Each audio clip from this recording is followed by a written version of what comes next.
रायबरेली से भाजपा प्रत्याशी दिनेश प्रताप सिंह ने कांग्रेस प्रत्याशी राहुल गांधी और उनके कार्यकर्ताओं पर गंभीर आरोप लगाया। उन्होंने कहा कि कांग्रेस के हजारों लोग जो बाहर से आए हैं वह गांव-गांव जाकर एक पेपर में जनता से हस्ताक्षर करवा रहे हैं, जिनमें उनको बताया जा रहा है कि जैसे ही हमारी सरकार बनती है 1 लाख रुपए आपको तुरंत मिल जाएंगे। इस तरह का प्रलोभन देकर यहां वोट मांगा जा रहा है, जो आचार संहिता के अनुसार प्रलोभन देकर वोट मांगना आचार संहिता का उल्लंघन है।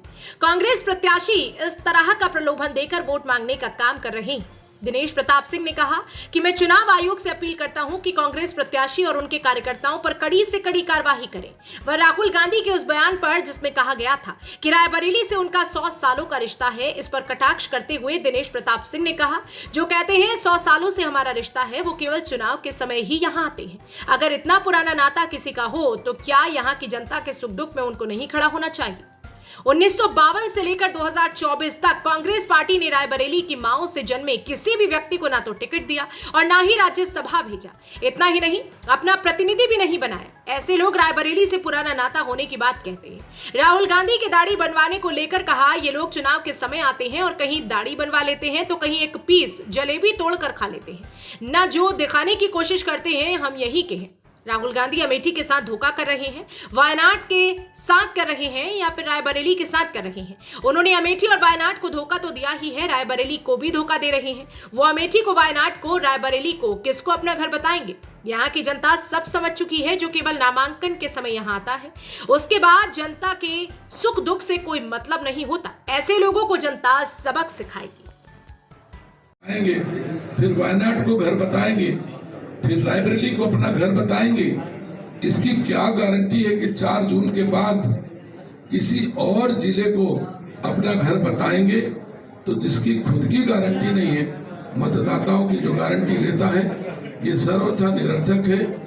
मैं चुनाव आयोग से आग्रह करूंगा इस पर तत्काल कार्रवाई सुनिश्चित हो।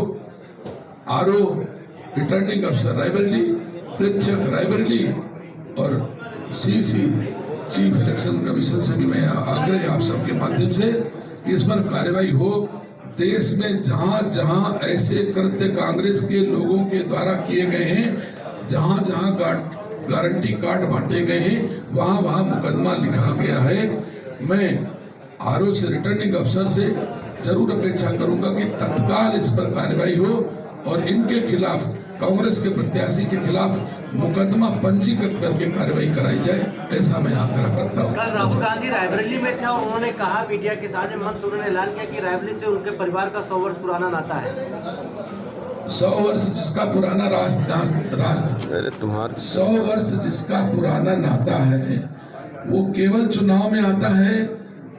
वोट लेने के लिए हर चुनाव में, जब चुनाव होता तभी आता है। अगर नाता होता तो सुख ऊपर करो यार, नातेदार को आना चाहिए कि आना नहीं आना चाहिए। तुम ऊपर करो ना यार। अगर सुख दुख में कोई नहीं आता तो नातेदार का मतलब क्या होता है। नातेदार राहुल गांधी जी, आप सुख दुख का नाता तो अमेठी से भी था, सुख दुख का नाता तो रायबरेली से भी था। ये कह के आपने सन 52 से 2024 तक रायबरेली के लोगों को बेवकूफ बना करके वोट लिया। सम्मानित साथियों, आप भली भांति जाते हो 1952 से 2024 तक रायबरेली की माओ की कोख से जन्मे एक किसी बेटे को लोकसभा का टिकट गांधी नेहरू खानदान ने नहीं दिया। अब आप बताते हो कि हम तो नातेदार हैं। आप कहते हो मैं तो मोहब्बत की दुकान चलाता हूँ। इतनी अच्छी आपकी मोहब्बत की दुकान अगर चल रही होती तो रायबरेली से इतनी नफरत आप क्यों करते हो। 1952 से 2024 तक रायबरेली की माओ की कोख से जन्मे किसी बेटे को आपने लोकसभा का टिकट नहीं दिया, कभी राज्यसभा भी नहीं भेजा।